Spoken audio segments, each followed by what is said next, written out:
Secretary of State Marco Rubio this week said the U.S. will aggressively revoke visas for Chinese students, particularly those with connections to the Chinese Communist Party or enrolled in critical fields of study.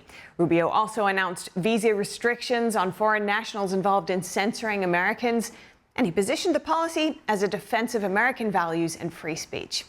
The announcements are part of a wider Trump administration push for stricter immigration controls, including enhanced social media scrutiny and increased deportations. Joining us today for a deep dive panel discussion is Adam Savit, director of the America First Policy Institute's China Policy Initiative, and Bart Marcois, former career diplomat and Energy Department official, among many other titles. Adam, Bart, good to have you both with us. Thanks. Nice to be here. Thank you, Stephania. Great. Hi, Adam. So let's begin with the Chinese student visas. So the Trump administration announced its policy by citing concerns about espionage, intellectual property theft, and the recruitment of U.S.-trained scientists by China. I'd like to start with you, Bart. How accurate or urgent are their concerns here? Oh, they're so urgent, and they're coming, over 40 years late. When I was a young graduate student, I taught a course in international relations at a university. We had a couple of Chinese students there, and I was speaking one time about the Vietnam War, and I noticed one of the Chinese students giving some disapproving looks, and I talked to her afterward. I said, "Tell me what you thought of my comments." She said, "I didn't like them," and we got talking, and I found out she was a captain in the Red Army. She was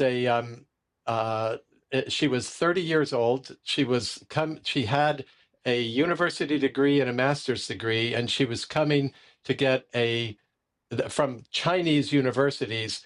She was coming to America to get an American bachelor's degree and was planning to stay. And she was a government employee, and this was back in the 1980s. Ever since Bill Clinton was president, the Chinese students have been infiltrating American universities at higher and higher levels. Again, back in the 80s, you couldn't go to the physics lab without seeing the whole lab filled with Chinese students. And they come, they study here, they take their knowledge back, and they use it working for the CCP or for the Chinese military to circumvent American power. And this all comes down to the unrestricted warfare that the Chinese Communist Party has been and is waging against the U.S. In an effort to surpass the U.S. As a global power. But as you mentioned, this has been happening for decades. We're starting to wake up to it, but it's also enshrined in Chinese Communist Party law. Adam, if I could get your thoughts on the laws that drive Chinese students to become a kind of threat that U.S. officials are identifying here. There's one in particular, a national intelligence law that was actually put in place in 2017. Sure. I don't know if it drives the students, but what it certainly does is it codifies what the CCP can do to leverage the students.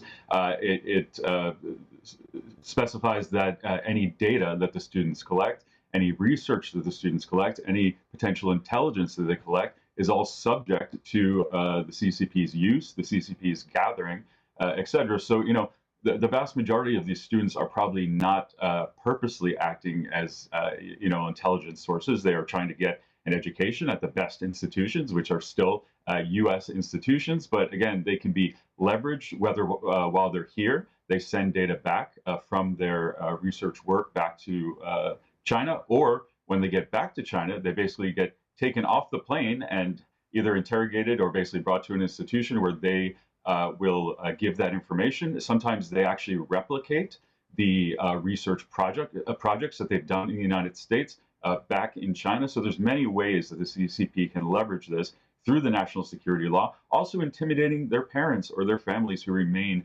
back in China. So again, this gives teeth to what the CCP does naturally. It codifies it. You make such a good point that this really is a regime, right, that's imposed upon the people, and that stretches all across the globe based on their ability to enforce, based on their ties back home or their intentions to come back and other things like that. Bart, an advisor on national security, Casey Fleming, on our evening news program last night said that the CCP's infiltration of American universities has been, as you mentioned, deep-seated for years, but he said the U.S. would need to go, quote, all the way to the ends of the earth to shut it down. What do you think it would take? Wow. I think what we just saw is the beginning of it, but we also have to stop. We have put a stop to all of the Confucius Institutes on campuses across the country. These are essentially mini spying stations for Chinese intelligence. They're there to monitor the students. Ostensibly, they're there as cultural exchange programs, but they're not. I used to run cultural exchange programs for the U.S. Embassy overseas, and what we did was totally benign. We had libraries, we had English teaching lessons, and we were completely passive. We let people come in to us. The Confucius Institutes serve a double purpose. They also monitor Chinese students who are here, and they actively recruit people to come and work for them. Anybody who's gone to one and gone through their programs must be somewhat suspect. It should be difficult for somebody to get a security clearance who has spent a significant time studying at a Confucius Institute. That's a good place to start. Look at the money that's flowing in. Even some secondary schools, high schools, are getting Chinese money to establish Chinese programs. Wherever you see the money flow, it has to be stopped. It has to be stemmed. And that's what's corrupted Harvard and the other major universities. They're addicted to the money. A wealthy Chinese Communist Party official can send his or her children to the United States and pay top tuition, top dollar, and give all kinds of grants and endowments to the university. All that needs to be cut off. Yeah. Adam, the Chinese regime accuses the U.S. of lacking openness and therefore hypocrisy when it comes to this latest move.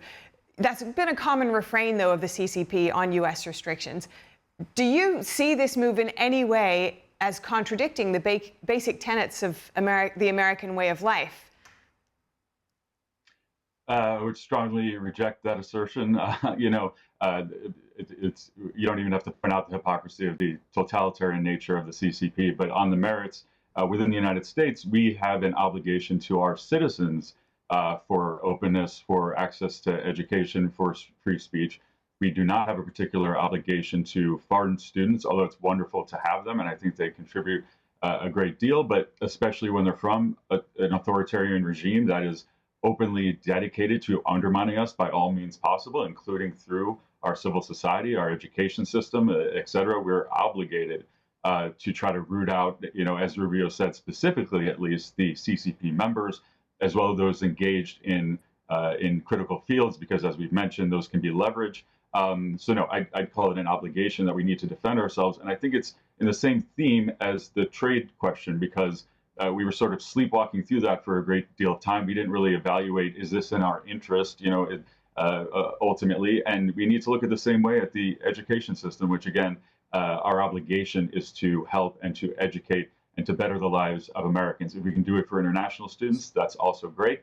But not if they're undermining the basics that make that actual system possible. On that parallel, China hawk Gordon Chang this week said that the U.S. has been playing the CCP's game by trying to entice them to the negotiating table, and he's speaking about trade. But if we're looking at it as a parallel, he'd also said that the U.S. should stop playing their game and make them play our game by imposing severe costs. So, Bart, when it comes to this seemingly tenuous, perhaps, moment that we're in with the CCP, tensions rising on trade, also geopolitical ambitions or peace versus ambitions there. What do you think, could these student restrictions impact U.S.-China dynamics, and should we go hard on them?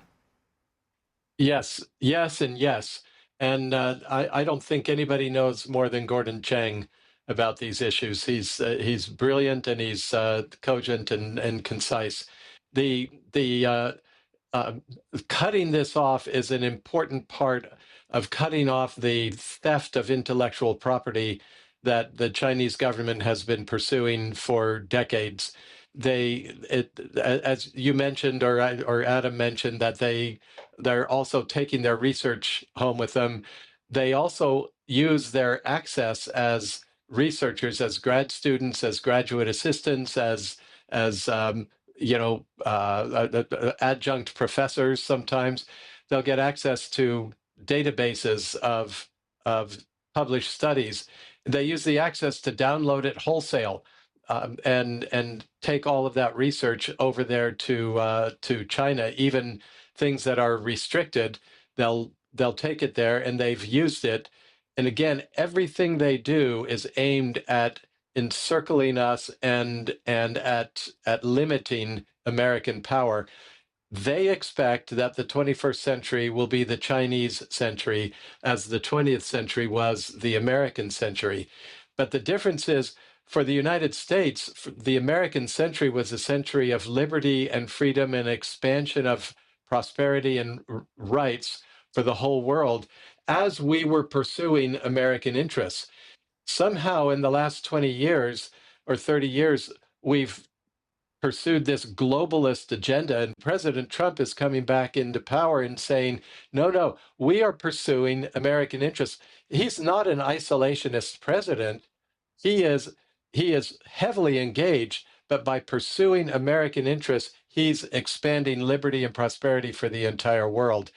Everything that we're trying to do there, China is trying to oppose us. So yes, we should oppose them in every possible way, and we should continue to expand the America First approach, because that's not just good for America, it's good for the entire world. And on this point of geopolitical ambitions, and particularly China's, U.S. Defense Secretary Pete Hegseth this week said China plans to invade Taiwan in 2027. An advisor on national security, Casey Fleming, I mentioned earlier, said that could actually come in 2026 or even late 2025. How important do you think, Adam, it would be to U.S. national security to clear away CCP infiltration on U.S. soil in the potential scenario of a conventional war with China, which may come if it decides to attack Taiwan? It's absolutely crucial. And yeah, whether it comes in 1 year, 2 years, 5 years, this is a main vector for surveillance and sabotage. And again, we don't have to accuse individual Chinese students of harboring some sort of specific plans. But we're talking 277,000 Chinese students. So even if a small percentage would be engaged, would be activated even against their will by the CCP to surveil or sabotage, it would be a terrible problem in the first opening days or weeks of a Taiwan contingency. And this is not theoretical. This has happened. Chinese border crossers or other visa holders have ended up on U.S. military bases randomly, sometimes taking pictures, sometimes just pretending they don't know where they are. Specifically, student visa holders, I believe 5 of them, went up to a Michigan military base. And it wasn't just any military base, it was a National Guard base where we are training Taiwanese soldiers. They went up there and took pictures. They claimed that they were Chinese media, but they were just students up there opportunistically, probably taking intelligence information in that way. And that's a vulnerability of military bases, critical infrastructure, think water treatment plants, think electric plants, think dams, etc. Again, we could have thousands of agents that can be activated at any given time, and one of those vectors is through the student visas. And finally, Bart, on this point of student visas and particularly Chinese student visas, what do you expect to see next in the face of potential challenges and this growing tension with China? I think China's friends in the Democrat Party and then the political left in America will continue fighting President Trump's agenda. They'll continue to use activist judges but in the end, the administration will win this fight. This is clearly a matter of administrative, executive authority, and it's up to the president and all those who serve him, all those who work for him, to protect Americans from foreign threats. I mean, I would add to the list of sabotage, simple arson. We saw what happened in California. Every one of those fires was intentionally set on a windy day. Imagine what a battalion of military-aged men that have crossed the border, in addition to the 277,000 students, could do with a few blowtorches and a windy day. We face a serious threat, and it needs to be reduced as soon as possible. All right, with that, Adam Savit, Bart Marcois, great to speak with you both, and thank you for joining us today. Thanks for having us.